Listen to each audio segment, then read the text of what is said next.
buenas tardes a todos y bienvenidos a este segundo día del curso sobre enfermedades raras en adultos dentro del Foro de la Medicina de Precisión organizado por el IDIVAL. Yo soy José Antonio Riancho, pertenezco al Departamento de Medicina y Psiquiatría de la Universidad de Cantabria y al Servicio de Medicina Interna del Hospital Marqués de Valdecilla, aquí en Santander. Y dentro de ese servicio soy responsable de la Unidad de Enfermedades Raras en el Adulto. Como comentaba ayer, en este curso lo que pretendemos es dar una serie de pinceladas desde diferentes ópticas dentro del campo de las enfermedades raras y, claro, una de las cosas que nos ocurre con cierta frecuencia cuando atendemos pacientes con enfermedades raras de base genética es que hacemos un estudio genético y encontramos una o varias mutaciones. Y hay ocasiones en las cuales tenemos claro que esas mutaciones, que esas variantes están relacionadas con el fenotipo del paciente y presumiblemente causan la enfermedad, a veces porque son variantes que ya están previamente descritas y que otras personas las han asociado a la enfermedad que sospechamos. Pero no es para nada raro que nos encontremos con variantes de significado incierto y con otras variantes en las cuales no resulta evidente si tienen o no tienen alguna relación con la enfermedad. Y eso, evidentemente, tiene mucha trascendencia. De manera que siempre tenemos mucho interés en tratar de aclarar si son variantes patogénicas, si son variantes causales o no, o son variantes incidentales intrascendentes. Y dentro de los mecanismos, dentro de los sistemas que podemos utilizar para tratar de decidir si esas variantes son patogénicas, pues se encuentran los estudios in vitro. Y para hablarnos de ello, hoy tenemos al doctor José Luis Fernández Luna. El doctor Fernández Luna es responsable de la unidad de genética en el Hospital Marqués de Valdecilla y tiene muchísima experiencia en varias cosas y, entre otras cosas, en esto que ahora llamamos wet lab, ¿no? En las técnicas de laboratorio para el estudio de diferentes variantes que podemos hacer a veces in silico y otras veces realmente utilizando modelos de laboratorio. Él es un experto en ese campo y por eso le he pedido que nos ilustre cómo pueden ser las variantes patogénicas y sobre todo cómo podemos tratar de saber con aproximaciones in vitro si son realmente patogénicas o no. Muchas gracias por participar y cuando quieras, José Luis. Gracias, José Antonio, por la presentación. La verdad es que es una introducción muy buena de lo que voy a presentar. Yo me voy a centrar en las, digamos, en las estrategias o en las herramientas que tenemos hoy día para identificar variantes patogénicas en estudios genéticos. Pueden ser aproximaciones in silico, computacionales o aproximaciones experimentales. Y me voy a centrar en aquellas variantes que afectan a la secuencia de aminoácidos. Generalmente cambios de un solo nucleótido o variantes de un solo nucleótido o pequeñas inserciones, deleciones. En cualquier caso se modifica la secuencia de aminoácidos, que es donde tenemos quizá más opción hoy día de hacer este tipo de estudios o bien in silico o bien experimentales. Hoy día en genética molecular estudiamos fundamentalmente genes, ya sean con la revolución de la secuenciación masiva, vamos o a paneles de genes o al exoma completo, los 20 y tantos mil genes que contiene el genoma, pero aún así, incluso si analizamos el exoma completo, estamos focalizando nuestra atención en un 2% del genoma y perdemos la información del 98% restante. Cada vez es más evidente que en ese 98% del genoma que no estamos habitualmente viendo o estudiando hay variantes de significado clínico. Nos vamos dirigiendo hacia el genoma completo, pero todavía no estamos ahí. Hay iniciativas y se hablará de esas iniciativas como el proyecto IMPACT en este fórum, y esto nos va a ayudar a dar un impulso, un salto cuantitativo importante de pasar del exoma al estudio del genoma. Por poneros un ejemplo de la relevancia que puede tener estudiar el genoma, igual que si estudiamos el exoma o estudiamos genes, analizamos variantes que alteran la secuencia y por lo tanto pueden alterar la función de la proteína. Cuando estudiamos variantes en el genoma, pueden ser variantes sutiles que afecten a un nucleótido o unos poquitos nucleótidos, o variantes un poquito más evidentes a nivel de grandes inserciones o grandes pérdidas de material genético. Os pongo un ejemplo muy sencillo. El DNA obviamente no es lineal, la secuencia de DNA tiene un plegamiento, tiene un empaquetamiento para formar parte de la cromatina. El ejemplo que os pongo son dos genes que están físicamente separados. En la secuencia lineal del ADN están separados, el gen A y el gen B. Sin embargo, en el empaquetamiento del ADN están juntos y además están próximos a un potenciador de la expresión génica, un enhancer, que activa tanto el gen A como el gen B. Si se produce una pérdida, una deleción intergénica entre los genes A y B, que puede estar muy alejado, kilobases o megabases de distancia de cada uno de estos genes. Da igual, si perdemos este material genético, podemos tener esta otra situación, en donde el plegamiento ha cambiado, el gen B se aleja a nivel tridimensional del gen A y por lo tanto de la regulación o de la potenciación de la expresión de este enhancer y se silencia. Este es un ejemplo, pero muy revelador de lo que puede estar pasando en el genoma. Esas alteraciones, bien de la secuencia o bien alteraciones de cambios estructurales, que pueden afectar a la expresión de los diferentes genes. Hoy día, como digo, estudiamos los genes y en los genes tenemos unas secuencias que son muy reconocibles. Tenemos los exones, tenemos los intrones y tenemos estas secuencias entre el exón y el intrón. Son las secuencias de splicing, muy relevante desde el punto de vista clínico. Son los puntos de corte que eliminan los intrones y juntan los exones para dar lugar al mRNA maduro. Cuando hacemos la aproximación de un estudio de patogenicidad de variantes, este es un poco el desplegable. Esto es lo que analizamos. Partimos ya de la secuenciación masiva de paneles o del exoma. Y ahí tenemos que plantear una serie de cuestiones para este análisis de variantes. Tenemos que conocer el fenotipo clínico, algo fundamental, la frecuencia poblacional, predictores de patogenicidad, y consultar bases de datos, literatura científica, etc. Toda esta labor es la más relevante a la hora de hacer el análisis de variantes. Y clasificamos las variantes en función de una clasificación estándar que muchos de vosotros ya conocéis, clasificación ACMG. Son cinco clasificaciones: benigna, probablemente benigna, de significado incierto, probablemente patogénica y patogénica. Y en el informe se informan únicamente estas tres últimas, que son las que pueden tener relevancia.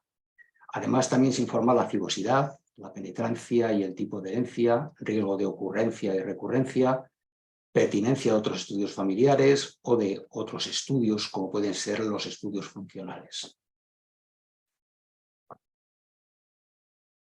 Para identificar variantes, insisto, conocer fundamental el fenotipo clínico y conocer la genética de esa enfermedad que estamos estudiando y hacernos tres preguntas, tres cuestiones. Primero, la validez clínica. ¿Está el gen asociado a la enfermedad, el gen que estamos estudiando, donde hemos encontrado la variante? ¿Está asociado a la enfermedad? Patogenicidad. ¿Es la variante genética causal? ¿Está descrita en bases de datos, en literatura científica? ¿Hay estudios de cosegregación en familias? Y después, la utilidad clínica. ¿Es la información genética accionable?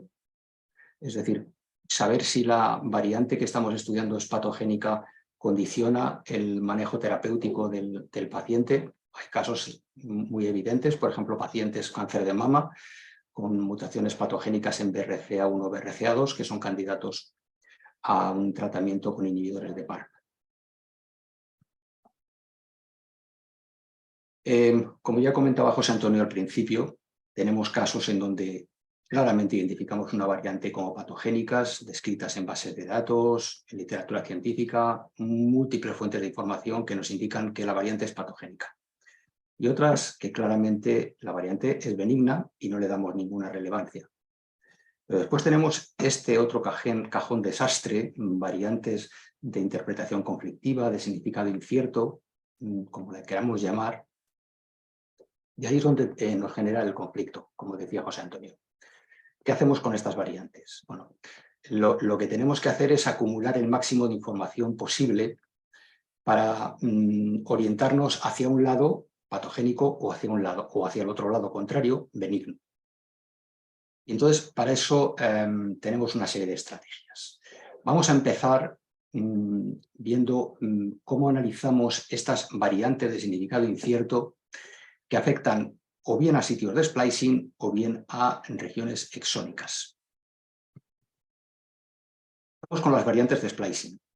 Para ello es fundamental saber dónde nos tenemos que fijar en las variantes de splicing, qué secuencias son relevantes, qué regiones del gen son relevantes. Y aquí, por simplificar, hay dos áreas claras. Lo que llamamos el sitio de splicing 5' o sitio donador de splicing y el sitio 3' de splicing o sitio aceptor de splicing. Este es el intrón que va a ir fuera y estas son las secuencias que reconocen la maquinaria de splicing para eliminar el intrón. Si os fijáis, las secuencias en este punto de corte intrón-exón, en los dos lados hay una G en el intrón, G en el exón, y en el otro lado exactamente lo mismo. Y después va flanqueado por una secuencia más o menos degenerada. Las secuencias más relevantes desde el punto de vista clínico son estas tres, -1, -2, -3 en el sitio donador y +1, +2, +3 en el sitio donador y -1, -2 y -3 en el sitio aceptor. Pero también hay otras secuencias de interés, como puede ser esta cola de pirimidinas, de unas 11 pirimidinas, que pueden ser citosinas o timinas, que están muy cerquita del sitio aceptor de splicing. Y algo que habitualmente no se tiene muy en cuenta, lo que se denomina el branch site, en donde hay una adenina que tiene un papel clave en la formación del loop de splicing, en este proceso de splicing de retirada de los intrones. Esta adenina es clave y está flanqueada por una secuencia más o menos consenso de pirimidinas y de purinas. Bueno, estos son los sitios que tenemos que tener en cuenta. Y os traigo un ejemplo que es la forma más fácil de entender las cosas. Es una variante en BRCA2, se sustituye esta posición en el sitio aceptor de splicing en posición -1, esta G, y cambia por una A. Bueno, la teoría nos dice que este debe de ser un cambio drástico, porque esta es una G que se mantiene en un 90 y muchos % de los sitios de splicing de todos los genes y de todos los exones. Esto lo podemos confirmar con predictores de splicing, y hay toda una batería de predictores de splicing. Yo os traigo uno, el SpliceEye, salió recientemente, a ver si me quito esto. Lo publicaron en 2019, es bastante fiable y bueno, es de uso bastante extendido. ¿Y qué nos dice este predictor de splicing? Pues nos dice que hemos perdido el sitio aceptor, que es este. Con este cambio, la G por la A, perdemos el sitio aceptor y nos da un score de 0,92. El score tiene un rango entre 0 y 1 y por encima de 0,80 y tantos, 0,8 más o menos, ya se considera como bastante relevante.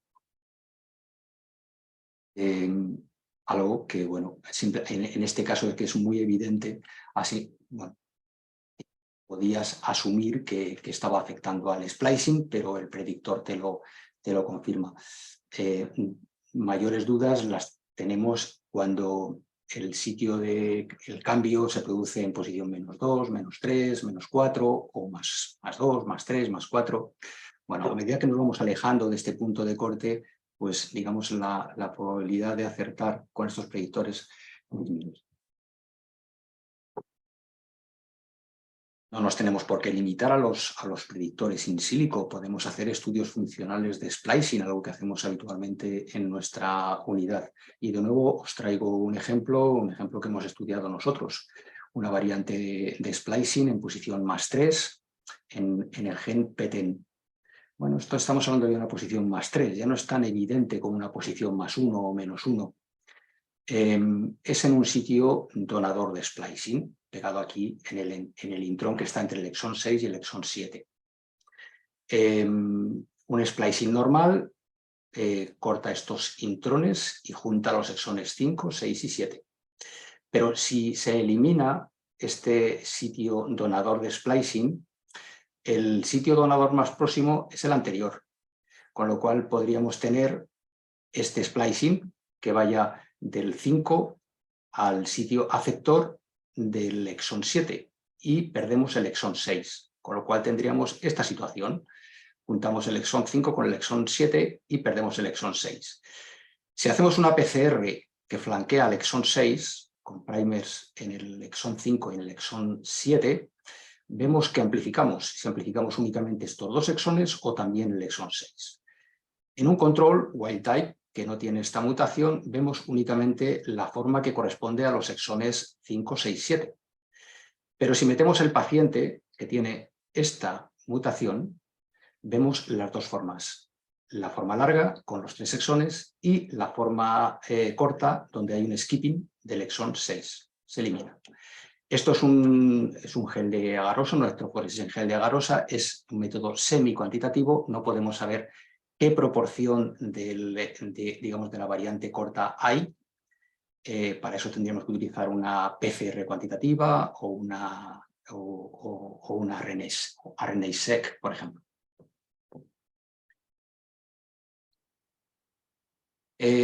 Vamos a las variantes exónicas.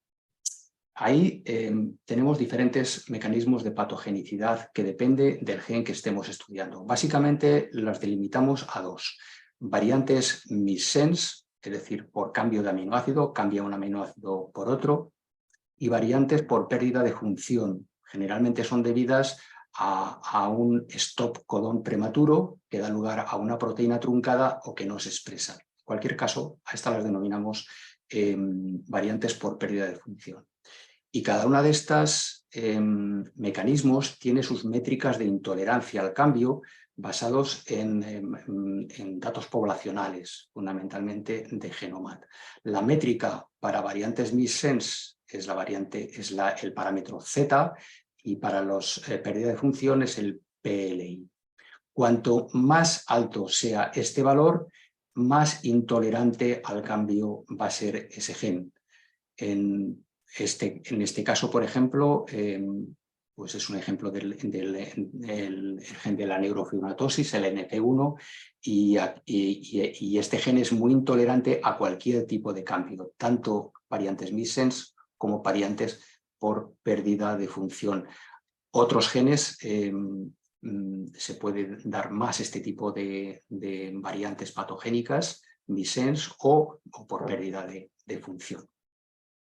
Pero es un elemento a tener muy en cuenta si el mecanismo patogénico es por pérdida de función y vemos una variante, identificamos una variante nueva que no está descrita, pero que es por pérdida de función. Bueno, ese es un mecanismo patogénico y eso se describe como un criterio importante, un criterio fuerte de patogenicidad.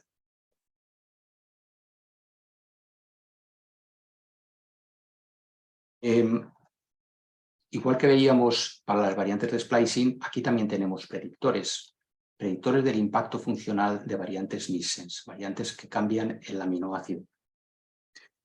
Y hay múltiples predictores, igual que para los predictores de splicing. Aquí hay para todos los gustos y colores.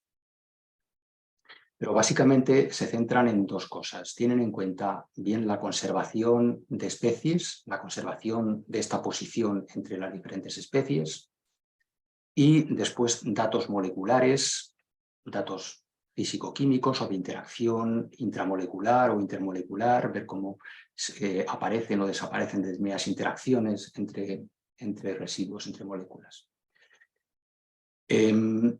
Un predictor muy característico de conservación es el phylo-P. Si analizamos variantes que aparecen en ClinVar descritas como benignas, patogénicas, vemos que las variantes benignas están claramente menos conservadas que las variantes patogénicas, están mucho más conservadas en esta escala de conservación. Quiere decir que las variantes patogénicas toleran muy mal los cambios o al revés, las variantes benignas son más tolerables en cuanto a los cambios missense, a los cambios de aminoácido. Otra cosa que tenemos que tener en cuenta, que puede ser relevante, es dónde se localiza el cambio. Evidentemente, no toda la estructura de la proteína tiene la misma importancia. Hay partes de la proteína que pueden ser más estructurales y otras partes de la proteína que pueden ser más funcionales. Por ejemplo, puede haber zonas de la proteína que tengan actividad enzimática o que sirvan de unión con otras proteínas o que sirvan de anclaje para quinasas y se fosforilen determinados residuos. Por ejemplo, aquí se fosforilan una serie de serinas. Si se elimina o se cambia una serina por otro residuo incapaz de ser fosforilado, evidentemente esto puede tener una relevancia funcional porque esta proteína a lo mejor no se activa o se activa más deficientemente. De igual forma, puede ser útil estudiar cómo modifica el cambio de aminoácido las interacciones que puede haber entre los diferentes residuos dentro de la proteína, porque eso puede cambiar el plegamiento, puede cambiar la configuración de la proteína. Estos todos son datos que podemos tener en cuenta. Vamos a un ejemplo concreto. Es un ejemplo que hemos visto en la unidad, en la unidad de genética junto con la unidad de enfermedades raras que coordina José Antonio Riancho. Tenemos sesiones los lunes y vemos este tipo de casos y vemos cómo abordarlo desde el punto de vista genético. El fenotipo clínico es de hiperlaxitud articular, braquidactilia, estenosis aórtica y también otras manifestaciones en dientes y articulaciones. Se hace un exoma y se encuentra una variante en el gen BGN, que está implicado en procesos inflamatorios, formación de hueso y cartílago y regeneración muscular. Encontramos esta variante en la posición 95, cambia una leucina por una prolina. Si vamos a un simulador de estructuras tridimensionales como el AlphaFold y localizamos dónde está ubicada esta leucina, vemos que está en mitad de una lámina beta. Y no solo eso, sino que esta lámina beta forma parte de una cadena de láminas beta en donde en todas ellas en medio hay una leucina o una isoleucina y forma un bolsillo hidrofóbico muy relevante para la interacción con otras proteínas, como puede ser TGF-beta, que está implicado en la formación de hueso, o los receptores TLR2, TLR4, que activan procesos inflamatorios. Las láminas beta, como cualquier estructura secundaria, tiene sus condicionantes, tiene sus tolerancias y sus intolerancias. Y una de sus intolerancias es que nunca puede haber una prolina en mitad de la lámina beta. Es justo lo que pasa aquí. Cambia esta leucina conservada en todas las láminas beta por una prolina que destruye la lámina beta.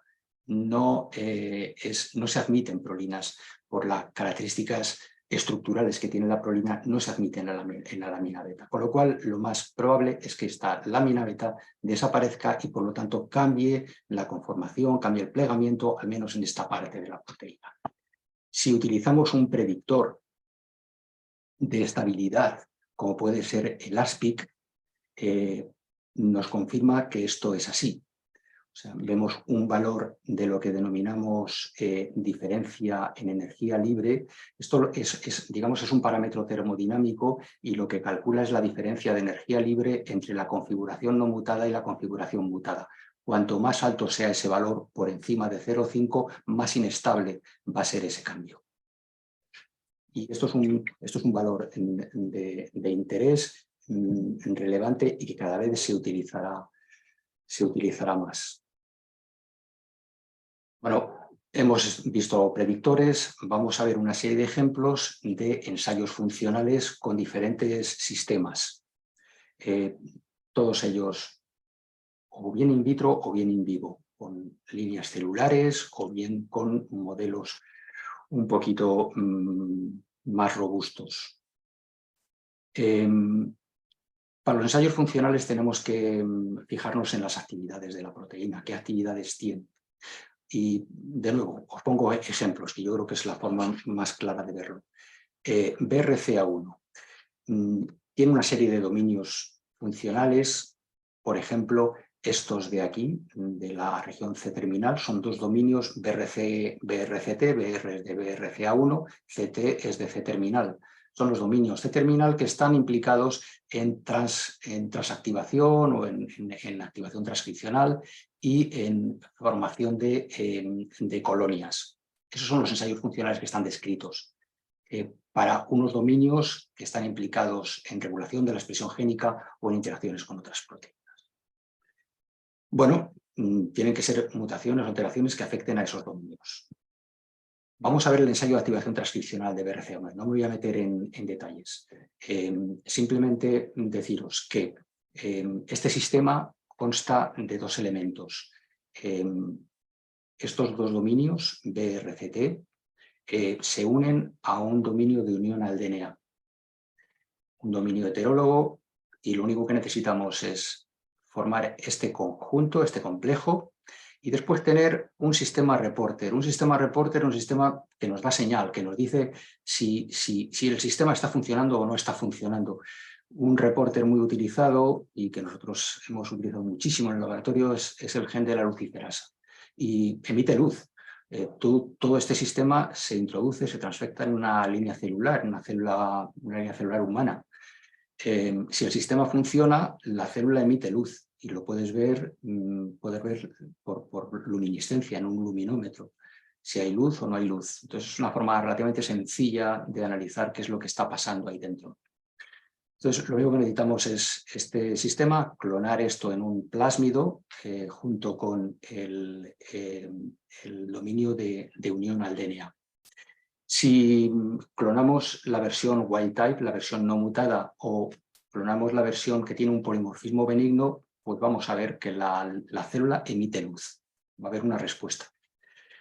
Pero si aquí clonamos unos dominios que están mutados, bien con una variante missense que es patogénica, o bien con una variante truncativa, una variante que elimina uno de los dominios, pues evidentemente no vamos a ver ningún tipo de luminiscencia saliendo de la célula. El sistema en sí es sencillo, lo que complica es que, claro, tienes que generar en el laboratorio la mutación, clonarlo en un vector de expresión y hacer todo el proceso. Eso lleva tiempo, es laborioso y es poco eficiente en general. El ensayo de formación de colonias pues es también muy sencillo, basado en un principio muy similar. Lo que haces es clonar estos dos dominios. En este caso lo juntamos con un dominio de transactivación de la proteína GAL4. Se ha visto que este conjunto de estos dos dominios de BRCA1 con el dominio de transactivación de GAL4 suprime el crecimiento de la levadura Saccharomyces cerevisiae. Y es un sistema que se utiliza mucho. Lo único que hacemos es meter todo este sistema en las levaduras y después vemos crecimiento.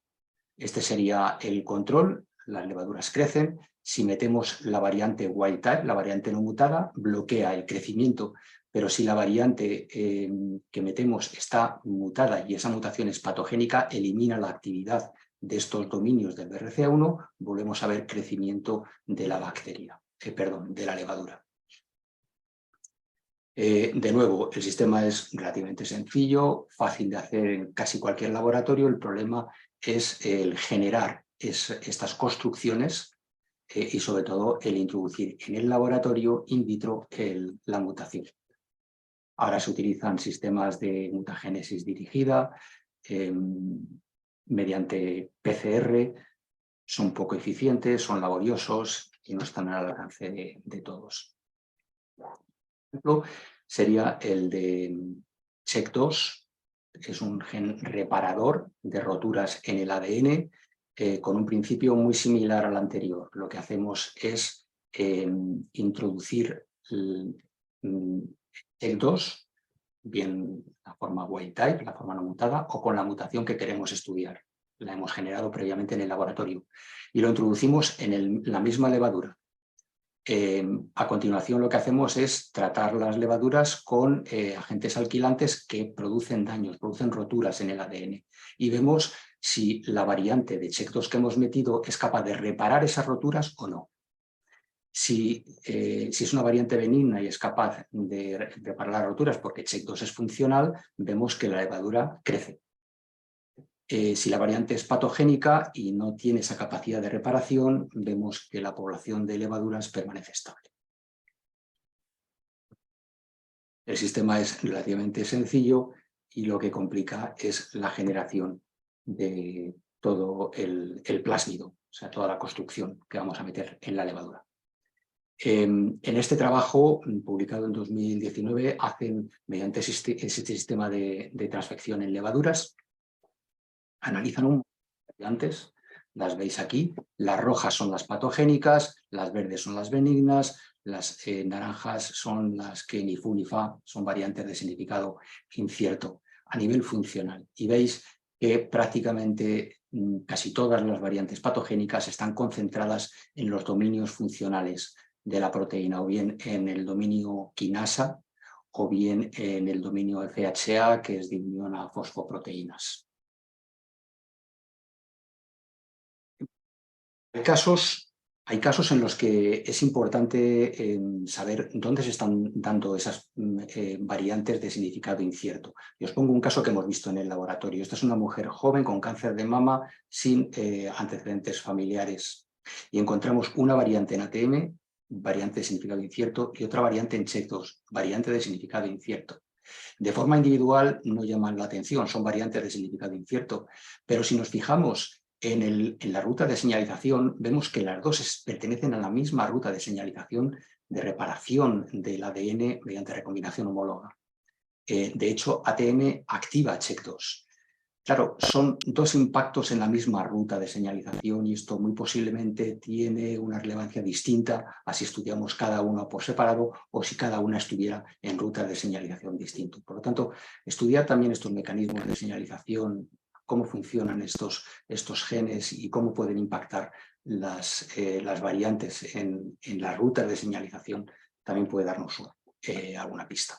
Os traigo, yo creo que un último ejemplo que también hemos visto en el laboratorio. Es un caso de osteoesclerosis axial con esclerosis difusa o irregular del esqueleto axial y un aumento de la mineralización ósea. Encontramos una variante en ALOX5, que es un gen que participa en la síntesis de leucotrienos y los leucotrienos participan en la diferenciación de los osteoclastos. Lo que hicimos en el laboratorio fue reproducir, clonar esa mutación en un vector de expresión e introducirlo en una célula eucariota, en una célula humana. Y lo que nos llamó la atención fue que el nivel de expresión de la proteína mutada era bastante inferior al de la proteína wild type. Lo vemos tanto por citometría de flujo como por Western blot. Sin embargo, si bloqueamos o tratamos las células con bortezomib, que es un inhibidor de proteasoma, vemos que se recuperan los niveles de proteína. Y lo que está pasando aquí, o esa es nuestra hipótesis, es que este cambio está produciendo un cambio en el plegamiento de la proteína. Este plegamiento es inaceptable y el proteasoma, que se encarga de eliminar las proteínas mal plegadas, la elimina al menos parcialmente.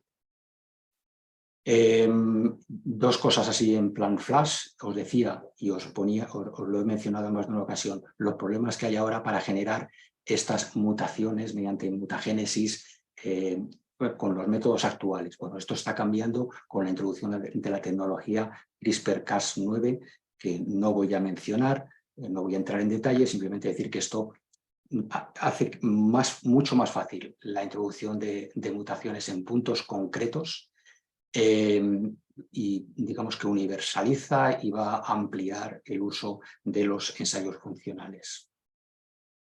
Y finalmente simplemente mencionar, porque vais a tener una charla dedicada exclusivamente al pez cebra como un elemento también para hacer estudios funcionales. Simplemente mencionar 3 características del pez cebra que los hacen muy interesante. Primero, es un vertebrado, nada que ver con una levadura.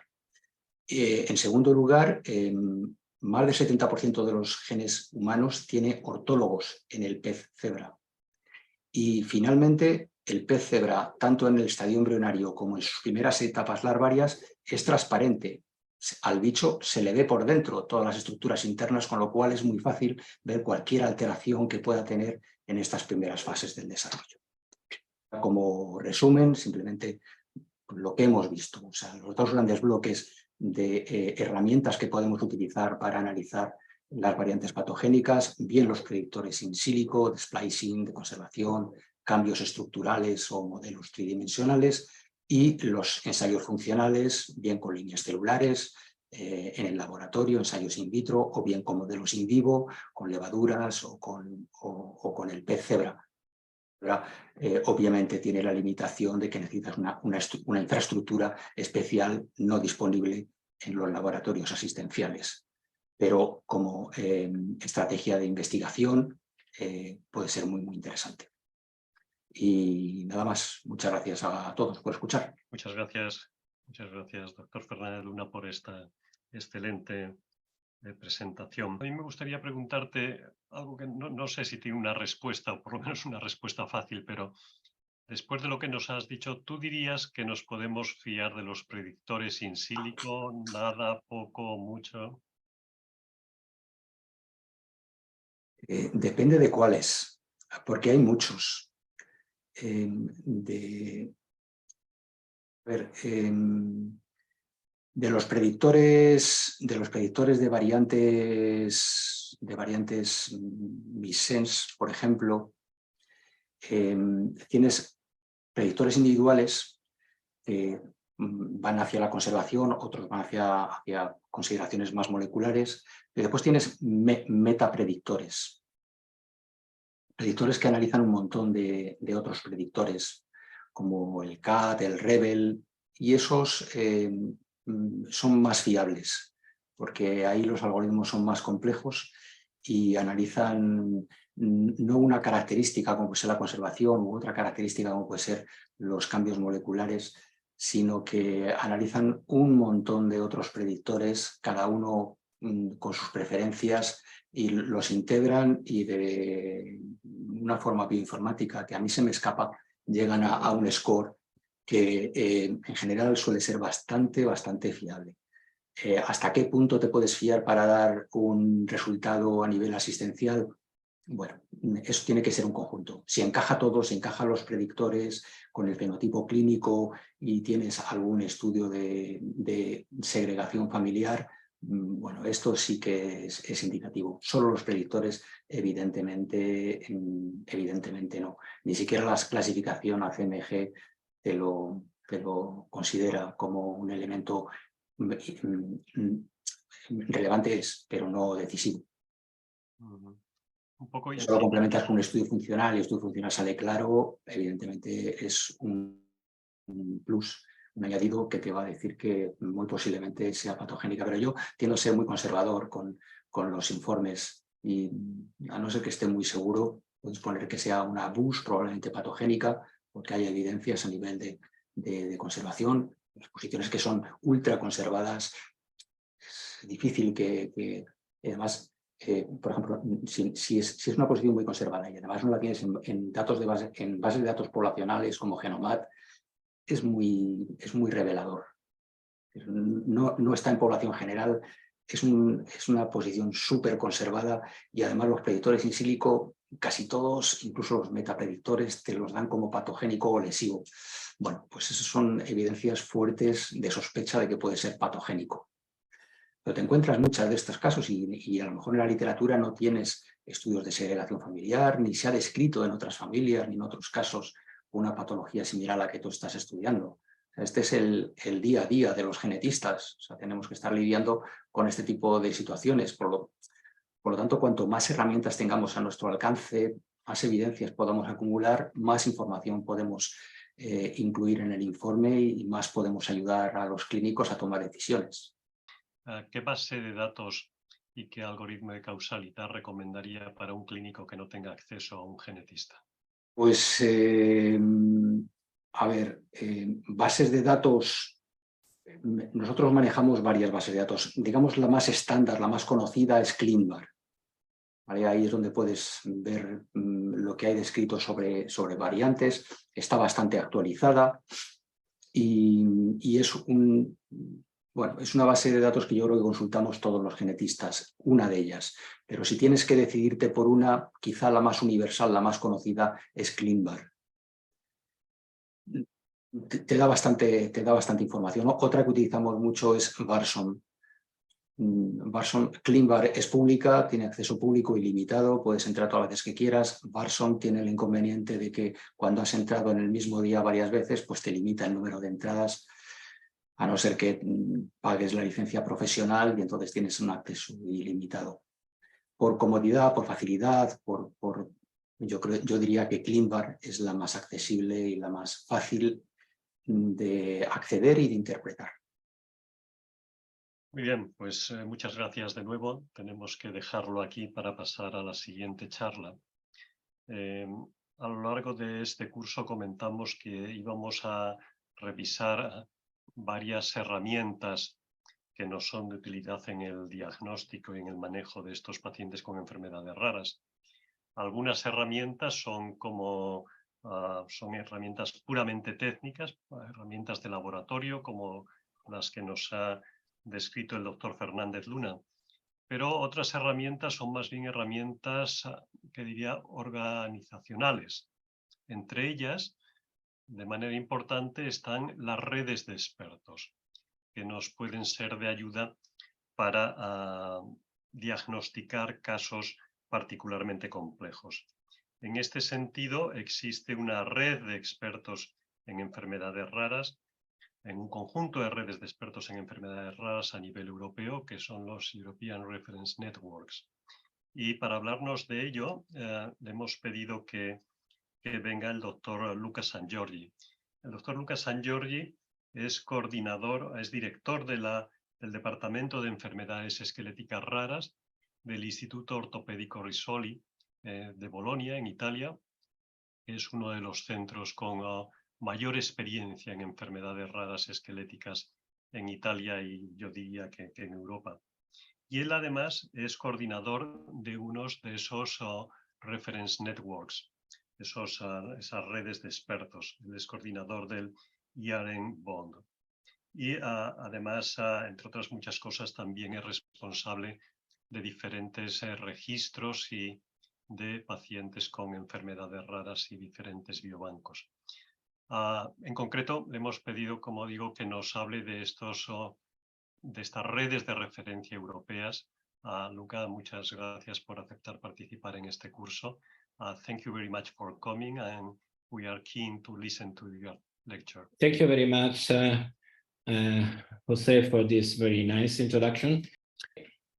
As Jose was already mentioning, ERN, our virtual network, and their main focus is to pull together all the centers that are expert in rare and complex disorders in the specific fields. The countries that are involved are 26 since UK left. Unfortunately, we have more than 1,400 hospitals that are connected in all this network, and all this network have obviously access to many healthcare providers. These are the 24 thematic network, and as you can see, many of the most common, let's say, group of disorder are already collected in a network. We are still missing the gynecological rare disorder, but most of the group of disorder for rare disease are there. And we also have the complex disorder, and this is why we also have a transplant child that is for the complex managing of the transplant in KILT. These are the 24 coordinators. All the coordinators are meeting monthly. Actually, recently we are meeting almost every week in order to have a combined approach to the different problems. As you can see, most of the coordinators are located in France. Netherlands has already 7 coordinators, then Germany, Italy, Austria, and Spain. What is the mission of ERN Bond?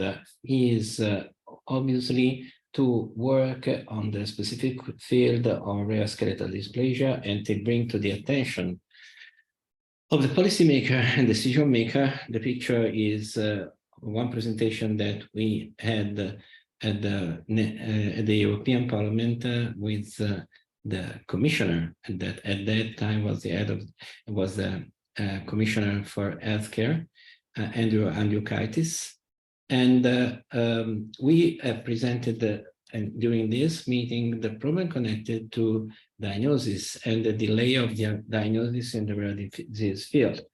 So what we are trying to find out is to set up a better environment and a better condition for the patient on all the, in a common way, meaning involving all the countries that are present in European Commission.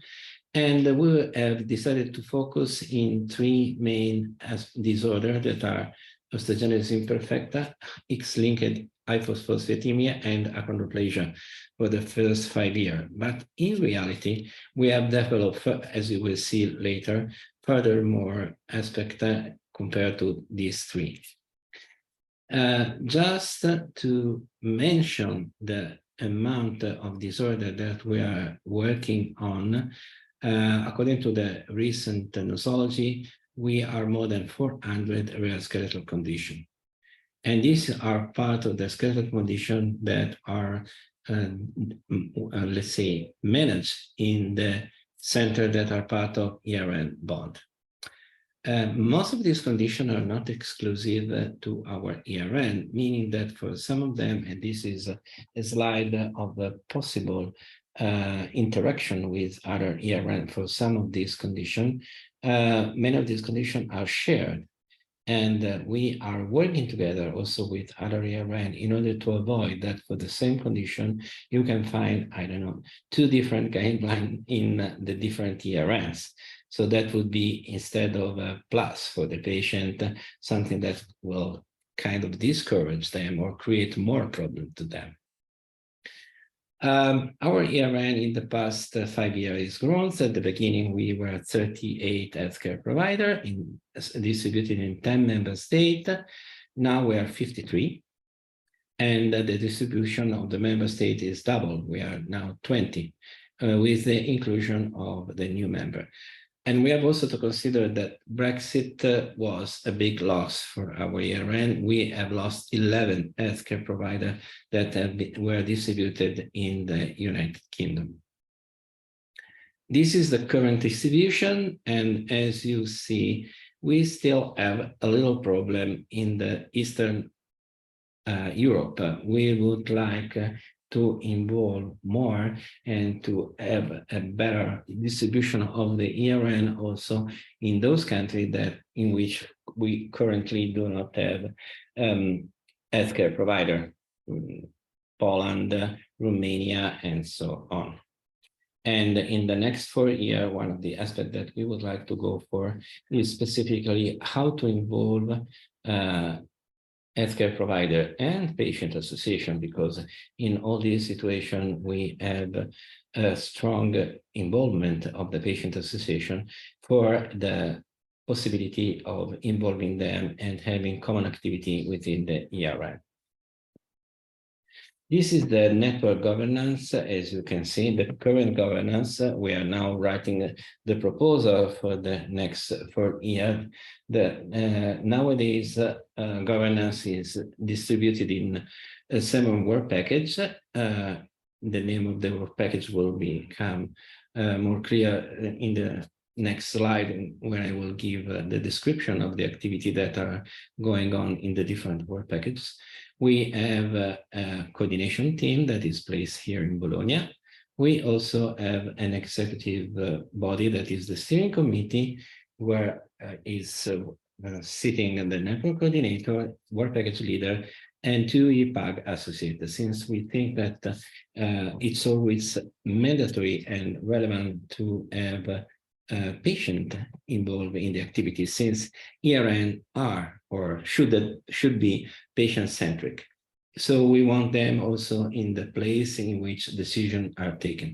And we also have an operational body that is the management committee, where all the healthcare provider representatives are present. We recently, last week, had a meeting of ERN Bond here in Bologna, and many, if not all, the healthcare provider representatives were here, and we have worked together in order to, let's say, see what we have done in the past 5 years, learn from our mistake, and start to write the new grant. I was mentioning patient involvement. These are the 7 EPAG that are the patient representative. And as you can see, we have EPAG that are spread from all over Europe, Norway, Portugal, Denmark, Germany, Italy. Well, we have an EPAG that is Italian, even if she's living in UK. But we are missing Spain, and we would like to have also Spanish patients involved in these activities. These are the timeline of the activity that we are doing. As you can see, I really do not want to go through all this activity. I just mentioned the presentation of the white paper on diagnosis in February 2018. We started we had meetings in collaboration with scientific society, like the Achondroplasia Foramen Magnum workshop. We had activities together with other ERN. We had a joint meeting in 2019. We started to have surveys on education again in 2019 and with ENDO, and 2022 with ERK and MetaBRN. ENDO is the endocrine, ERK is the kidney, MetaBRN is the metabolic ERN. We are working on surveys on the diagnostic process. So as you can see, there are many fields of activity in which our ERN is currently involved. These are the specific objectives that we aim to go for. And one of the aspects that we would like to go is specifically the revision of the skeletal dysplasia classification. But most of all, the connection of the nosology classification that recently came out with the ORFA code. In the nosology, as you might have seen, there are no ORFA code. And this is a slightly big problem, meaning that you cannot refer to the registry and to most of the European activity, because if you are working and on a specific disease, you need to have a specific code in order to avoid to call apple oranges and vice versa. And so what we would like to set up is a very simple electronic version of the nosology, including the ORFA code whenever it's possible, working to include ORFA code when it's not going to be possible, in order to have an easier and more prompt classification of all the different disorders. I will briefly present the activity of the 7 work packages.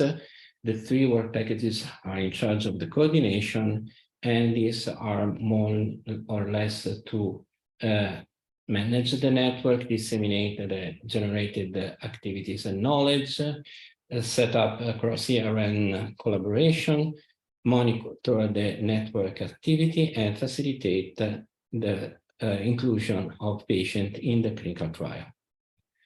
We have also this system that is called a CPMS. This part is coordinated by Giovanna Mantovani, Carola Zilikens, and Sergio Sousa. And what we would like to do is more specifically to work on this very interesting system that the European Commission made available for having discussion of complicated cases. As you know, most of the discussion that we are having are through email, but according to GDPR, we should go to jail if we use email in order to exchange information on patient. This system is GDPR proof, and in a way, it allows to have a discussion on many difficult cases between experts spread all over Europe. The current version of this system is a bit, let's say, not so user-friendly. And we are now working to a more user-friendly version in order to make this system more usable and more accessible also to external people to the ERN. What we are working in also is to have the opportunity and to let those centers, especially those centers that are in those countries that are not part of the ERN yet, to have a good growth. They can have, let's say, a cultural growth working on in this field, and in this way allowing us to have the possibility and the opportunity to include them within the ERN. This is one of the aspects that we would definitely try to improve. And in the new grant, there will be a specific opportunity also to have a training and education event in those countries in which ERN is not present yet. Then we have the registry that is led by Natasha, and this is the registry in which with the specific module that are currently present. If you want to have more information, you can also contact Marina Mordenti and Manila Boarini for the training webinar, for the training of the webinar, meaning there is a webinar that tells you more about the registry and also the project. In the same work package, we are working on specific activity on gait analysis. We think that a good part is to try to set up a common protocol for gait analysis in order to have a common way to measure the functional limitation and the activity of our patient. This is kind of critical in the current situation because the evaluation of functional limitation is currently done by physician, and sometimes if you ask to 3 different physicians to evaluate the same patient, you will have 3 different evaluations. What we would like to have is something that could be more reproducible, especially for the aspect connected to output. What we would like to connect is this result with the output of any treatment.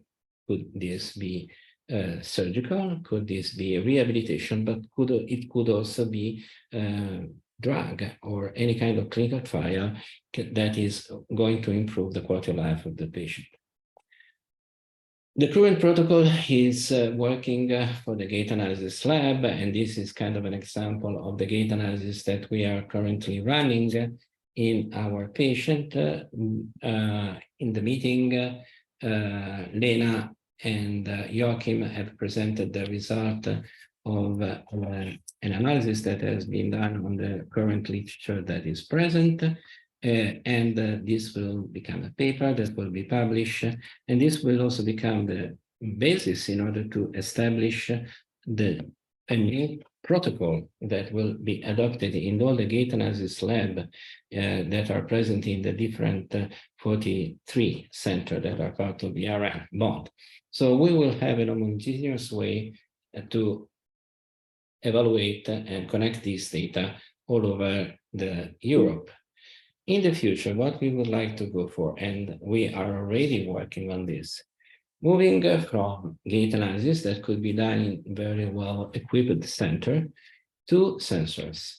This sensor could be used at home, could be used also for the rehabilitation. The evaluation could be done under direct supervision with a physiotherapist that is following you, or you can also do all the exercise at home, and somebody, the physiotherapist, usually in remote, can check the result of your activity. But in the really near future, we hope what we would like to go for is to do in reality rehabilitation for the patient using these tools. This is just an example of a video game that has been produced according to the exercise that this patient has to do in order to do rehabilitation. And this is obviously especially oriented toward kids and adolescents, since if you ask to do rehabilitation or any kind of exercise to these kids, they like the 10 minutes walk test or something like that, they are not so happy. One, if you ask them to play with a video game, they can play for hours without any complaint. And the amount of data that you can collect are really more sensitive and interesting. In the very long run, what we are working on is exactly this one, to have the opportunity to test and to see patients at distance, and with the camera of a common mobile phone, having video of them in order to see if what kind of functional limitation, and eventually following them up. Obviously, this is a very gross evaluation, but this can give you the idea if it's needed that this patient goes back to the center or is doing pretty well and is not needed to have a long-term evaluation. One of the other aspects that we are working on is high resolution PQCT. That is a way to get the three-dimensional image of bone microarchitecture. So you will have an idea of not only the quantitative aspect that you might get with a common DEXA, but also qualitative evaluation of bone. There are a certain number of centers in the ERM bone that have this tool. Some of them are using this tool already. And we would like, again, to set up a protocol for that and a kind of a good possibility to define the output of the research, meaning that if we will be able to have a common protocol, it will also be possible to evaluate the real effect of, I don't know, any kind of drug or on this patient and see if the drug is really improving not only the quantity of the bone, but especially the quality of the bone. Then we have a work package that is led by Naveen and Andre on the education and training needs. And this work package has been extremely active, especially during the COVID era, in which we were giving a continuous number of webinars for our patient on the aspect connected to COVID. Some of these have been given in local languages and then translated in English because these were really interesting for many, many patients. We had also some thematic event. We decided to pair to the main or some of the main meetings, some workshop on very specific aspect.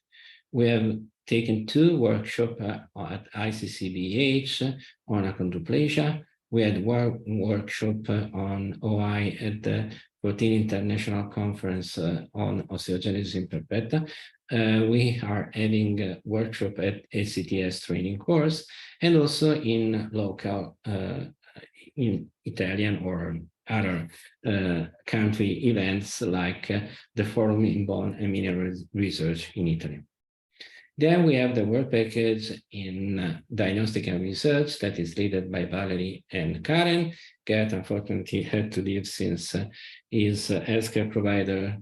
He moved to another healthcare provider that is not part of ERM Bone, but we keep him on board with a collaboration, and they are working on the nosology classification. They are running this diagnostic survey they are also working on how to set up a clinical guideline for ultra-rare skeletal dysplasia. This is one of the aspects that could be really relevant, meaning that setting up guidelines for more common disorder is easier than working on those disorders in which we have very limited information. And this is the example of the collaboration that we are having with the International Skeletal Dysplasia Society regarding the nosology that I mentioned before. We are also collaborating with other research activities that are taking place in Europe, including the research infrastructure and also the aspect connected to ERICA, that is the joint action of ERN on research. We are especially, our ERN is especially involved in the aspect connected to clinical studies, so accelerating of research and translational and clinical studies. And our work package is work package 4. As you can see here, we are trying to integrate ongoing activities to facilitate the clinical trial. We are also working on the innovation aspect of our ERN. I strongly encourage you to have a look to ERICA work package, especially work package 4, that is the one on the clinical trial. And in the next few days, you will see there also a survey that we will launch in order to test the capacity of the healthcare provider to run clinical trial. That is a follow-up of a survey that we did 5 years ago. So we would like to see what is happened in the past 5 years, and if anything is changed, and if we had any impact. These are all the contact for our ERN, and I take the opportunity to thank you again for your attention, hoping not to be having been too boring. Thank you again. Thank you, Dr. Sanjordi. Thank you for presenting us the ERN and ERN bond. I have a question. At the present time, is it possible for physicians who are not members of the network, is it possible to present their cases and get advice from the experts? Well, it will be possible, meaning that you can be invited. I mean, you can go to a referral center. If you want, I can show you the center that are present in Spain again. Talking to one of the ERN healthcare provider, presenting data there and showing them, asking them to discuss the case. And usually they are more than happy to do that.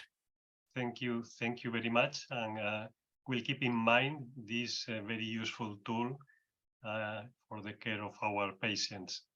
Thank you. And if you have any question, I mean, there is another point that I would like to outline to you.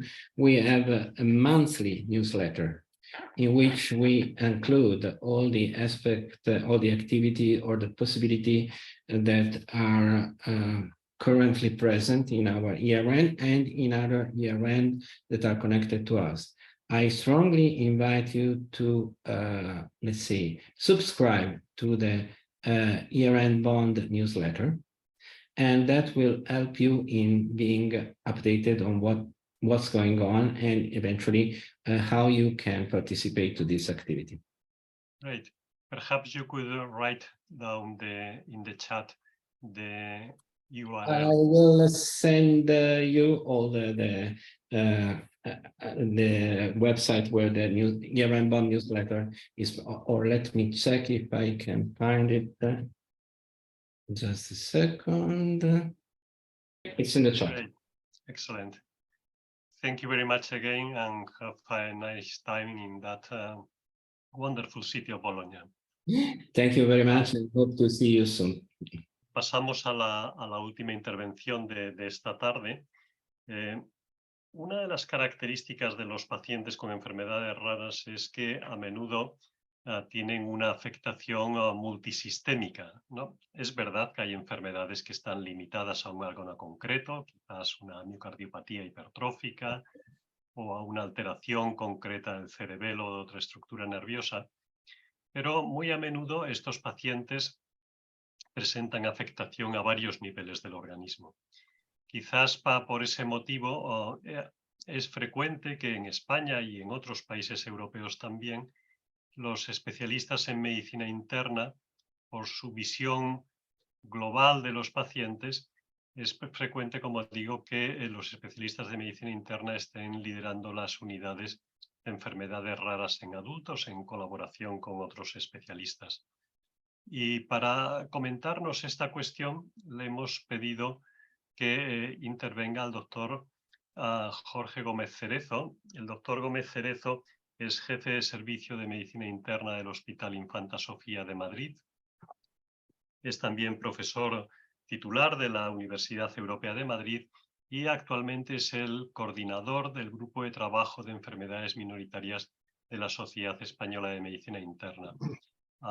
Por tanto, es un perfecto conocedor de este tema y sin duda su intervención será muy ilustrativa para todos nosotros. Muchas gracias, Jorge, y cuando quieras. Pues muchísimas gracias, José Antonio. Muchas gracias por la amabilidad para invitarme para estar aquí en este curso que es tan interesante. Y sobre este tema que, como bien has dicho, vamos a hablar acerca de la medicina interna de las enfermedades raras. Bueno, yo he escogido una forma de presentar que es más bien una invitación a sobrevolar a un viaje por diversos aspectos en los que la medicina interna interviene o impacta sobre el mundo de las enfermedades raras. En primer lugar, la visión de la medicina interna, cómo impacta sobre estas enfermedades. Pero ya me gustaría aclarar que no voy a hablar tanto de la visión de la especialidad de medicina interna o el especialista de medicina interna, sino el espíritu de internista, que a veces no es exclusivo de nuestra especialidad, ni mucho menos, sino de todo aquel que tiene una visión compartida global de los pacientes o de la patología. Y vamos a empezar a ver qué es lo que pretendo traer aquí a colación con esto de la visión de la medicina interna. Fíjense en este caso que es propio de la enfermedad de Fabry, en la que los pacientes presentan un déficit de galactosidasa y se produce una disrupción enzimática, con lo cual se produce un acúmulo inicialmente dentro del lisosoma de una serie de sustancias fundamentalmente grasas, sobre todo la globocirusilceramida GB3. Esto va a provocar, teóricamente o conceptualmente, una enfermedad que afecta a múltiples órganos. Por, llamémosle entre comillas, acúmulo lisosómico de sustancias de depósito por un fallo enzimático. Pero realmente veremos que la visión de la medicina interna es más amplia que esta visión como enfermedad simple de depósito que provoca un fallo orgánico. Bien, en esta enfermedad, como hemos dicho, hay afectación neurológica, con afectación a nivel de los ganglios raquídeos que generan crisis de dolor muy intensa, dolor fundamentalmente distal en brazos y piernas. Como veis aquí en lo que es un pseudoscan, es muy habitual tener trastornos del sistema nervioso autónomo, sobre todo cambios en la sudoración tendente a la anhidrosis o hipohidrosis, pero también es una enfermedad vascular que afecta a la totalidad de la vasculatura y que se expresa en la piel en forma de estas lesiones proliferativas, que son los angiokeratomas, no patognomónicos, pero muy específicos de la enfermedad. Y también en el depósito renal, visceral, como veis aquí en estas flechas, el depósito de esta GB3 en el interior de vasos y glomérulos renales. Aquí a más alto, con un potencial en microscopía electrónica, se observan claramente estos depósitos en el interior del riñón, tanto a nivel vascular, endovascular, como a nivel glomerular. Pero ya no es considerada una enfermedad como de depósito aislado en el intersticio, debemos considerarla como una enfermedad que afecta al intersticio de tejidos, sobre todo riñón y corazón, y este es el nuevo o el enfoque propio de la visión de la medicina interna. Es una enfermedad vascular y como de enfermedad vascular va a tener una expresión en múltiples territorios en los cuales la vasculatura puede estar afectado, sobre todo en las formas llamadas clásicas de la enfermedad. Afecta al riñón, como hemos dicho, generando inicialmente la expresión de la afectación en forma de albuminuria o insuficiencia renal, y afecta vascularmente, esta es lo que estaba comentando, de esa expresión multiórgano propia de la visión de la medicina interna, con afectación cerebral, fundamentalmente lesiones de pequeño vaso cerebral. O, como podéis ver aquí, el depósito y las consecuencias del depósito a nivel cardíaco van a provocar hipertrofia del ventrículo izquierdo, como se observa en esta imagen de resonancia entre las flechas. Pero lo que quiero destacar ya es esa visión en la cual no es gran cantidad de depósito el que genera la hipertrofia, ya es una respuesta propia del corazón ante el depósito de estas sustancias, se produce una respuesta inflamatoria y se va a producir hipertrofia. Y he metido aquí a propósito la palabra inflamatoria, porque como veréis, esta visión general de la medicina interna, desde una enfermedad de depósito con afectación multiorgánica y en múltiples ocasiones vascular, hacia una enfermedad en la que la inflamación tiene un papel relevante. Y es que en las enfermedades lisosomales, y en esta que estoy contando en concreto es muy habitual, también se produce patología, no solo por el acúmulo a nivel lisosomal de estas sustancias o por su exocitosis y su acúmulo a nivel extracelular, sino en el intento de reparación de las proteínas anómalas por parte de los retículos endoplásmicos, se va a producir una recirculación o tráfico que va a inducir lesiones intracelulares y que al mismo tiempo generan sustancias oxidativas que estimulan la inflamación. Así que el lisosoma es algo más complejo que algo que va a acumularse y va a provocar deterioro o va a provocar lesiones o va a provocar autofagia. Va a ser también un inductor las lesiones de los fenómenos inflamatorios. Y la prueba está en que en este tipo de enfermedad, cuando se analizan los riñones en las fases moderadas o evolucionadas, hay una gran tendencia al hallazgo de lesiones escleróticas en los glomérulos. Es decir, está predominando la inflamación. Hemos pasado en esta visión de una enfermedad por depósito a una enfermedad realmente multivisceral con, en ocasiones, predominio vascular, a una enfermedad en que el elemento final realmente no es por el depósito, es por los procesos inflamatorios que está llevando. Es la visión holística de la medicina interna que se expresa claramente en esta diapositiva, en la cual podemos entender cómo a través del depósito de Gb3 se van a procesar todos estos mediadores de la inflamación que finalmente van a provocar una respuesta con tendencia a la fibrosis y esclerosis. Pero no solamente os he puesto o traído un ejemplo de una enfermedad en que el predominio es el depósito y la enfermedad vascular o la afectación vascular con tendencia a la fibrosis, tanto vascular como de los tejidos, sino otra en que la visión de la medicina interna nos va a decir que el problema está en el macrófago. El macrófago, en la enfermedad de Gaucher, en el déficit de glucocerebrosidasa, va a provocar acúmulos lipídicos en el interior del macrófago y esos acúmulos lipídicos nos permiten entender que va a haber una disfunción macrofágica allá donde hay macrófagos. Esta es la visión general. ¿Dónde hay macrófagos? Pues en múltiples partes del cuerpo, pero fundamentalmente en médula ósea, hígado y bazo. Es lógico, pues, que desde esta visión nos encontremos con pacientes que van a tener anomalías en la producción de las diversas series hematológicas, anemia, leucopenia, trombopenia, y va a tener hepatoesplenomegalia como expresión de ese daño directo por parte de las lesiones inducidas por los macrófagos en estas vísceras. Así que, desde la visión de la medicina interna, es más fácil entender que esta es tampoco una enfermedad de depósito en el concepto tradicional, sino esto es una enfermedad del macrófago. Esta es una enfermedad del macrófago que, como ocurría antes, tiene una constelación de datos y, entre otras cuestiones, la afectación ósea en forma de crisis de dolor, osteonecrosis, etc. Lo interesante es que tanto parte del daño hepático como el que hay en médula ósea, pero como también el que hay a nivel óseo, es inducido por mediadores inflamatorios. De nuevo, pasamos de una enfermedad por depósito a una enfermedad en que el verdadero protagonista es el macrófago, a entender que la respuesta final viene mediatizada por la exacerbación de los procesos inflamatorios. Otra enfermedad que vemos menos en medicina interna, pero que cada vez estamos viendo más las formas atenuadas, son las mucopolisacaridosis.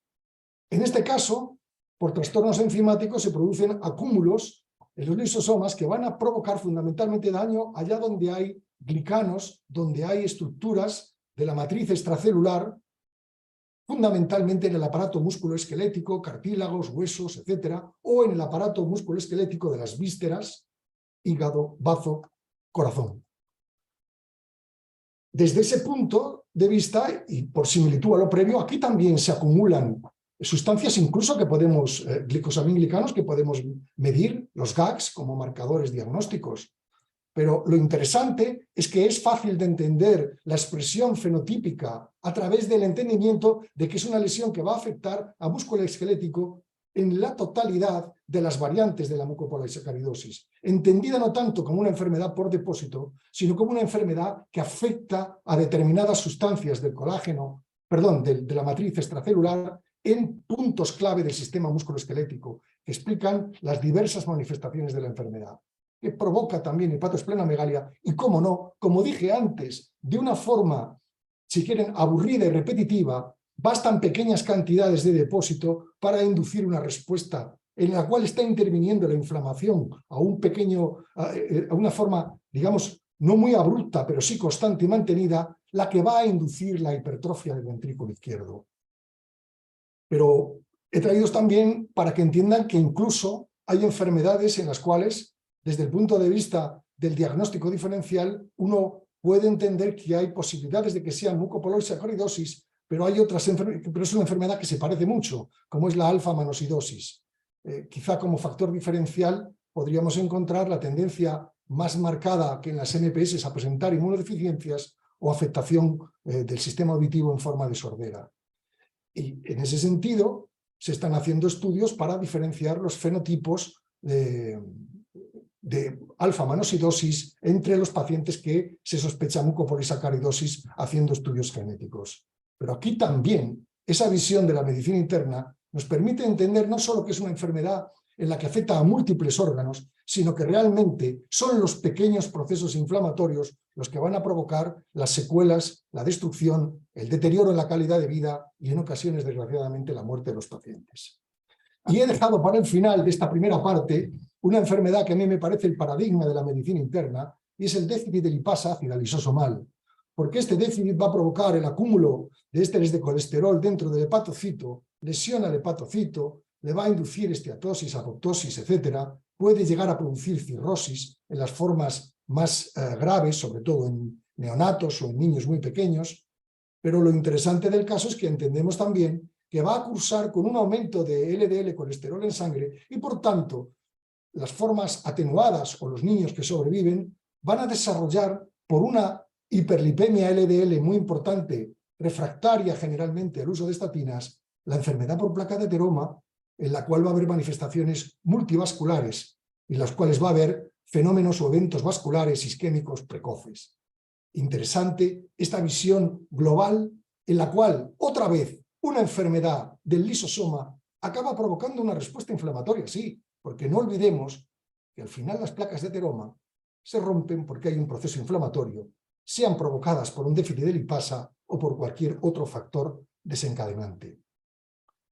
En la visión de la medicina interna es muy importante establecer la secuencia genotipo-fenotipo diagnóstico. Y esto me parece, lo pasaré rápidamente porque me imagino que será objeto de debate a lo largo del curso, y es que en el momento actual, con el fin de mejorar los esquemas diagnósticos, con frecuencia se utilizan técnicas genéticas desde exomas o solicitud de paneles genéticos, cada vez con menos precisión en el diagnóstico fenotípico. Y yo creo que antes que recurrir a la genética y a los informes del genetista, es muy importante que a través de la historia clínica y de lo que es la historia familiar, nosotros pongamos un fenotipo y a raíz de estar o tener un fenotipo establecido, hagamos la lectura de los hallazgos genéticos que tendrán sentido, serán congruentes, incongruentes o aportarán en ocasiones una innovación. Pero no hacer una lectura como está ocurriendo con frecuencia cuando hablamos de las pruebas de cribado generalizado, por ejemplo en las enfermedades cardíacas, los cribados genéticos generalizados, que junto a diagnósticos precoces dan cantidad de diagnósticos confusos, y esto viene dado porque no se ha establecido antes del diagnóstico genético un diagnóstico fenotípico dentro de lo posible, lo más avanzado que se pueda hacer. Y en ese sentido la expresión máxima y que va con la línea de la visión de la medicina interna, o digamos del internista en sentido global, del nefrólogo que piensa desde la medicina interna o del propio internista. Y es precisamente el problema que significan las variantes de significado incierto como expresión de esa incertidumbre entre el paciente que tiene un fenotipo determinado, pero el estudio genético no es contrastado o no es resolutivo. Muchas veces es necesario recurrir a pruebas histológicas o a otras pruebas definitorias. En otras ocasiones no se puede establecer el diagnóstico. Pero bajo este paradigma es muy importante acercarse a este problema bajo la mentalidad de la medicina interna.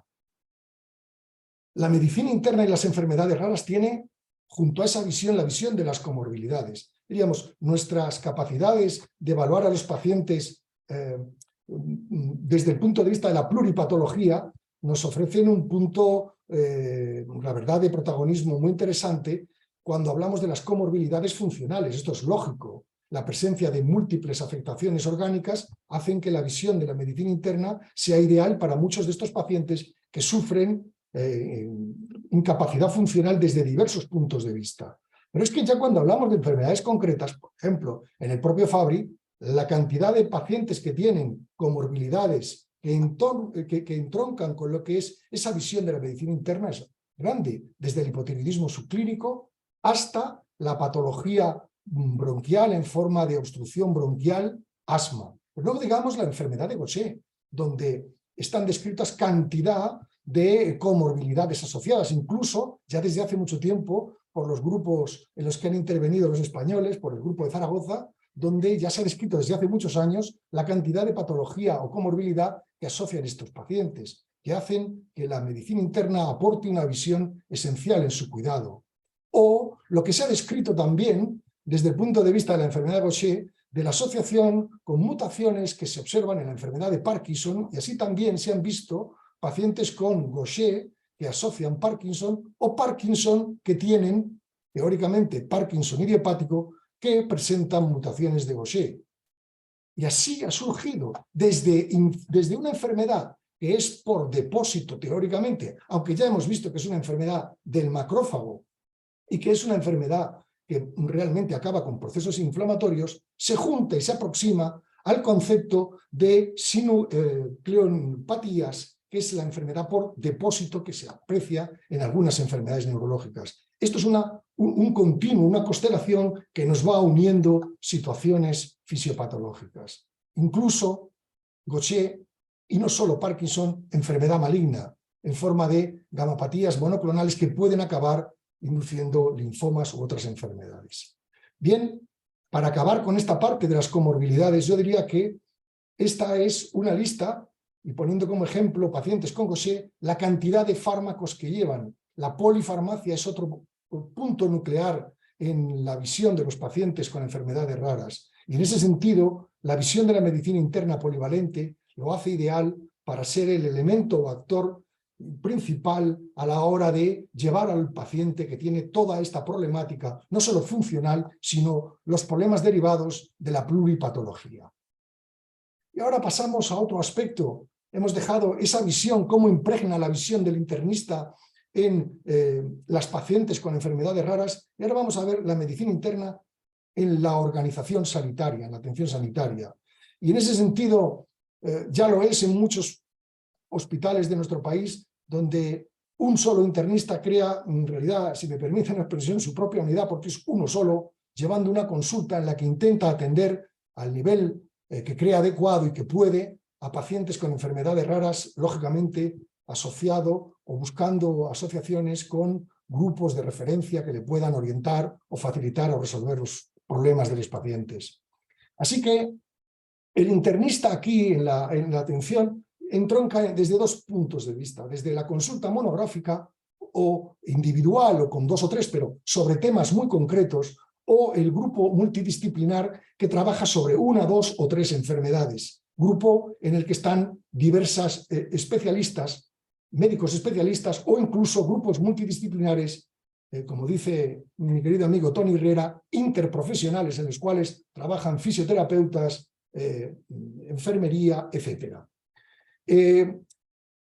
También hay unidades, es lógico, todos las tenemos en mente, pero el hecho de la unidad no necesariamente se beneficia de la presencia de la interna. En cambio, la presencia del grupo multidisciplinar como elemento de trabajo sí es una herramienta en la cual el internista o la medicina interna aporta, como veremos a continuación, un plus de eficacia que hay que considerar.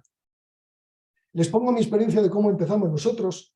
Cuando tuvimos las primeras enfermedades raras, trabajábamos pasando documentación en Z que todos podríamos ver en el hospital, porque todos tenemos acceso, con una carpeta que era de nuestro grupo de minoritarias dentro del hospital, con diversas especialidades, y empezamos con estas enfermedades. Y yo recomiendo que si alguna vez alguno de ustedes empieza, lo haga siempre con enfermedades con las cuales tiene patología. No tiene mucho sentido hacerlo con las que tienes 1 o 2 pacientes, siempre que tengas algunos casos. Merece la pena organizarse.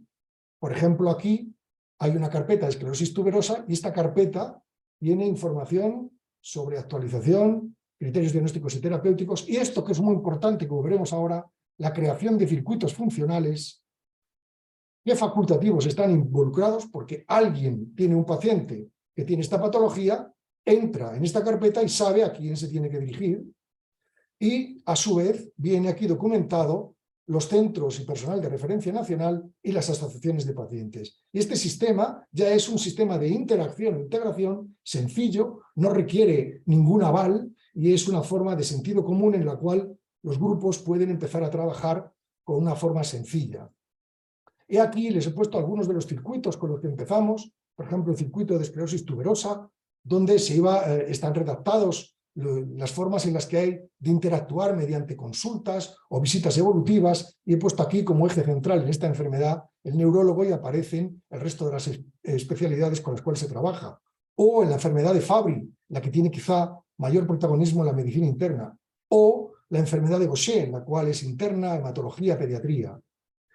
Este grupo multidisciplinar, unidad en el sentido de grupo, es un elemento muy importante, sobre todo en aquellos hospitales en los cuales se trabaja y no existen unidades para todas las patologías. Es más, te puedes encontrar un hospital terciario en el cual hay 2 unidades, 3 unidades que atienden un grupo de enfermedades concretas, pero hay otras enfermedades en las cuales no hay experiencia porque hay otros centros de referencia. Ahí se puede formar un grupo multidisciplinar para esas enfermedades en concreto, que puede trabajar perfectamente en paralelo con unidades muy especializadas en otras patologías raras. Y estas son las características más relevantes del grupo de trabajo. Primero, hay que establecer circuitos funcionales. Segundo, hay que tener un calendario de reuniones conjuntas, que pueden ser a demanda o periódicas. Normalmente se recomienda 1 al mes. Hay que tener agendas propias. Esto es lo más difícil. No pueden ser grupos de trabajo en los cuales el reconocimiento por parte de la administración no exista y entonces los profesionales se reúnen a expensas de su propio tiempo, hacen su trabajo y además esto. Hay que buscar que los propios servicios y la dirección reconozcan los tiempos, bien dotando de agendas administrativas donde se incorpora el tiempo que se va a utilizar por los miembros que la componen, o por lo menos teniendo en cuenta en cada servicio que se va a destinar 1 hora y media o 2 horas al mes a esta actividad. Por tanto, es imprescindible que estén reconocidas por el propio servicio, si es que no es el jefe de servicio el que la dirige, y por la dirección del hospital.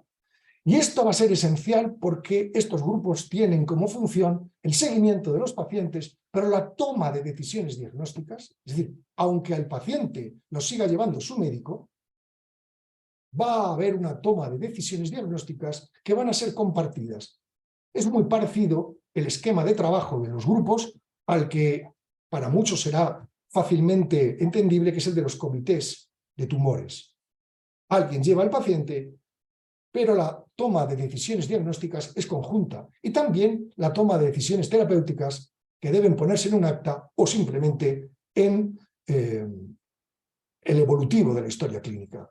Además, estos grupos de trabajo tienen que tener en el área en la que están trabajando, pues, por ejemplo, la enfermedad de Fabry, al menos contacto asegurado periódico con una unidad que sea referente, preferentemente un CESUR, para poder establecer el contacto cuando hay casos en los cuales haya cierta dificultad diagnóstica. Siempre es interesante poder recurrir a otros que tengan una capacitación o experiencia mayor. Así pues, unidad asistencial, fundamentalmente multidisciplinar, unidad de referencia, una dirección para consulta. No se trata de que el paciente vaya a estar en la unidad de referencia, pero sí que se pueda consultar. Las enfermedades minoritarias, así lo dice la propia Sociedad Española de Medicina Interna, que el grupo de enfermedades raras ha escrito un libro al respecto. Se trata del adulto, porque nosotros vemos adulto, pero no estamos exentos, y es de principal preocupación ese momento de atención hacia la adolescencia. Y aquí viene, y es imperioso, que todos los hospitales, al menos desde segundo nivel, y por supuesto todos los de tercer nivel, independientemente de que tengan unidades específicas, vayan generando consultas de transición con pediatría, y a los pacientes se les pueda ir ver de forma protocolizada, para que no haya un cambio brusco desde la infancia a la adolescencia y después a la edad adulta, que sea en 2 o 3 visitas, sino que se establezca un plan de visitas compartidas, de compartir la planificación con el paciente, al menos durante un periodo de 9 meses o un año, que es lo ideal según los protocolos específicos de cada enfermedad. Y esto es algo fundamental. Lo demanda la sociedad, y es así.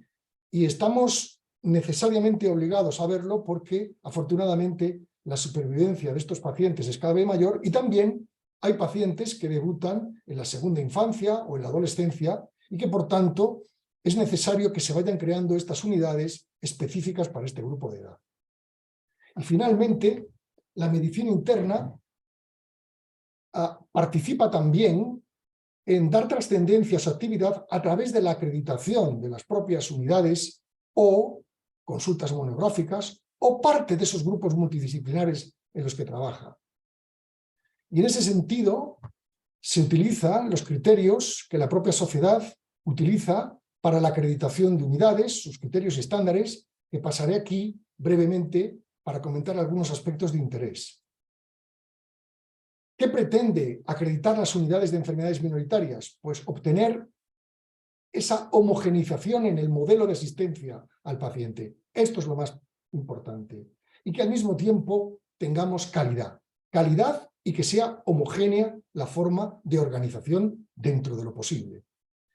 Y de esa forma se gana también visibilidad. Muy importante para los pacientes y para los médicos que llevan estas enfermedades, ser visibles en el propio centro, porque de esa forma se van a obtener beneficios para los pacientes, ser reconocidos. Y este reconocimiento se incrementa no solo por el apoyo de la administración, sino también obteniendo estas acreditaciones que son sencillas. Estas acreditaciones tienen 3 niveles. El más básico, si quieres, es el asistencial. Fácil de obtener, por ejemplo, con una consulta monográfica que tenga unos estándares y mínimos de actividad asistencial, es posible obtenerlo. El siguiente nivel es el de unidad docente y el nivel último, más complejo de obtener, es el de la unidad avanzada. Aquí vienen parte de los requisitos que se necesitan, que saber qué requisitos en recursos humanos, hay que hacer un informe y traer un expediente en el que se expone de qué cosas se dispone. Lógicamente, para el nivel asistencial se piden mucho menos recursos que para un nivel avanzado. Hay que también explicar de qué modelo de gestión se dispone, qué programa de formación hay, que puede ser sencillo, simplemente si hay sesiones al respecto en los servicios sobre este tipo de patología, enfermedades raras. ¿Qué se está haciendo en investigación? Pues a un nivel asistencial se pide poco, desde la participación en cursos, en registros, etc. Y estos son los sistemas que tenemos o requisitos en los que los evaluadores se basan para ir obteniendo, para ir clasificando si una petición de un grupo para acreditar a su unidad como docente o avanzada realmente cumple el requisito suficiente para obtenerlo. Estos son requisitos de los procesos y estos son los requisitos de formación o investigación. Sí se iniciaron hace 3 años con 3 unidades y actualmente hay 10 unidades en sus diversas variantes, avanzadas, docentes y asistenciales. Y bueno, con esto concluyo. Les he dado hechos, pero sobre todo le he dado muchas opiniones. Opiniones acerca del papel que juega la medicina interna o la visión del internista en las enfermedades raras. Y sí que, más que mensajes, me gustaría recordarles algunas reflexiones. Y es que la medicina interna o esa visión del internista, que repito, no es exclusiva de la interna, sino del que tiene una mentalidad global, nos permite entender cómo estas enfermedades tienen un comportamiento que puede explicarse a través del reconocimiento de un órgano o un sistema afectado. A partir de ahí se explica con facilidad los síntomas y es mucho más fácil reconocer la expresión fenotípica de los pacientes. Que en el posicionamiento fenotipo-genotipo, el pensamiento de la medicina interna refuerza basarnos primero en concluir qué fenotipo tienen los pacientes, nuestros pacientes, que las comorbilidades de estos pacientes son muy importantes y aquí hay un papel relevante que se puede jugar, que finalmente en el sistema organizativo de la atención a los pacientes con enfermedades raras se juega un papel relevante no solo en unidades o en consultas monográficas, sino fundamentalmente en la formación de grupos multidisciplinares para la atención de enfermedades concretas. Y que todo esto se mejora, tiene mayor visibilidad si somos capaces de tener un estándar de calidad, bien sea esta acreditación u otra cualesquiera. Espero que este viaje no les haya aburrido y les haya resultado de interés. Muchísimas gracias. Muchas gracias, doctor Gómez Cerezo, por esta estupenda charla y por la pasión con la que se ve que nos lo transmites. Mientras surge alguna pregunta, yo querría preguntarte una cuestión. ¿Cómo la ves tú, que además tienes experiencia en organización de un servicio hospitalario, ¿no? Tengo la sensación de que dentro de la dificultad, con cierta frecuencia, la atención a los pacientes con enfermedades minoritarias, lo que es estrictamente atención clínica, atención puramente de asistencia médica, puede estar a veces más o menos resuelta dentro de sus dificultades. Pero a menudo estos pacientes necesitan también otras cosas, ¿no? Necesitan apoyo psicológico, necesitan apoyo de trabajadores sociales, necesitan mucho apoyo de rehabilitación y fisioterapia. Y muchas veces nuestros centros están muy sobrecargados en todos estos servicios, me voy a permitir llamarles accesorios o de apoyo, y tenemos dificultad para conseguir que los pacientes reciban este apoyo. ¿Cómo crees tú que esto se podría mejorar? Bueno, estoy totalmente de acuerdo. Nos podemos encontrar con que hoy en día, a través de un grupo multidisciplinar, la toma de decisión terapéutica sobre una enfermedad de una cierta complejidad, la toma de la decisión, se puede hacer relativamente sencilla y rápida y con un cuerpo de evidencia que facilita la administración del tratamiento y no hay más demora que la administración nos pone, pero no la que el propio sistema asistencial, y sin embargo una serie de cuidados que son esenciales quedan sin atender, pues porque no estamos preparados en los hospitales para eso. La solución está en que estos grupos interprofesionales de los enfermos con enfermedades raras tienen que tener una prioridad y estar dotados de prioridad en la atención en el tiempo coordinada, es decir, grupos multidisciplinares de atención en los cuales sea prioritario para este tipo de pacientes. Por ejemplo, en un hospital tiene que haber, como tú muy bien has dicho, psicólogo, fisioterapeuta, trabajador social. Es que esto tiene que estar ahí. Es que no se puede entender lo que es llevar una unidad o consulta monográfica de enfermedades raras o cualquier otro tipo de actividad sin el apoyo de estos tres ejes, porque no se hace una dedicación de salud adecuada. Y la única solución es exigirlo a la administración, que la administración le dé prioridad. Y esa exigencia tiene que venir por parte de nuestra, por el sistema, por los propios servicios, pero también por las asociaciones de pacientes, las cuales esto tiene que ser ya no solo el acceso a la medicación o al hospital o al diagnóstico fácil, al seguimiento evolutivo de calidad en la forma en la que acabamos de decir y que tú has planteado. ¿Y cómo ves tú el papel de la primaria en todo esto? ¿Cómo se Pues, puede integrar en todo esto? Aquí no soy muy optimista porque es difícil. Difícil. Difícil porque ha habido esfuerzos, pero en estos momentos es muy complejo. Se podría hablar de patologías concretas de elevada prevalencia en un área concreta de población. Mira, te pongo un ejemplo que es entendible. La amiloidosis TTRH en Mallorca o en Huelva. Claro, ahí es fácil hasta cierto punto hacer experiencias de trabajo con responsabilización por parte de primaria.